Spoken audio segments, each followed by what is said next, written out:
রেলগাড়ির কামরায় হঠাৎ দেখা, ভাবিনি সম্ভব হবে কোনো দিন। আগে ওকে বারবার দেখেছি লাল রঙের শাড়িতে, ডালিম ফুলের মতো রাঙা। আজ পড়েছে কালো রেশমের কাপড়, আঁচল তুলেছে মাথায়, দোলন চাপার মতো চিকন গোরো মুখখানি ঘিরে। মনে হলো কালো রঙে একটা গভীর দূরত্ব ঘনিয়ে নিয়েছে নিজের চারদিকে, যে দূরত্ব শস্যক্ষেতের শেষ সীমানায় শালবনের নীলাঞ্জনে। থমকে গেল আমার সমস্ত মনটা। চেনা লোককে দেখলাম অচেনার গাম্ভীর্যে। হঠাৎ খবরের কাগজ ফেলে দিয়ে আমাকে করলে নমস্কার। সমাজপিরির পথ ঘেলো কোলে আলাপ করলাম শুরু। কেমন আছো, কেমন চলছে সংসার ইত্যাদি। সে রইল জানলার বাইরের দিকে চেয়ে, যেন কাছের দিনের ছোঁয়াচ পার হওয়া চাহনিতে।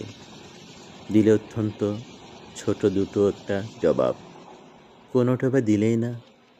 বুঝিয়ে দিলে হাতের অস্থিরতায়, কেন এসব কথা, এর চেয়ে অনেক ভালো চুপ করে থাকা। আমি ছিলাম অন্য বেঞ্চিতে ওর সাথীদের সঙ্গে। এক সময়ে আঙুল নেড়ে জানালে কাছে আসতে, মনে হলো কম সাহস নয়। বসলুম ওর এক বেঞ্চিতে। গাড়ির আওয়াজের আড়ালে বললে মৃদুস্বরে, কিছু মনে করো না, সময় কোথা সময় নষ্ট করবার। আমাকে নামতে হবে পরের স্টেশনে, দূরে যাবে তুমি, দেখা হবে না আর কোনো দিনই। তাই যে প্রশ্নটার জবাব এতকাল থেমে আছে, শুনবো তোমার মুখে, সত্যি করে বলবে তো? আমি বললাম, বলবো।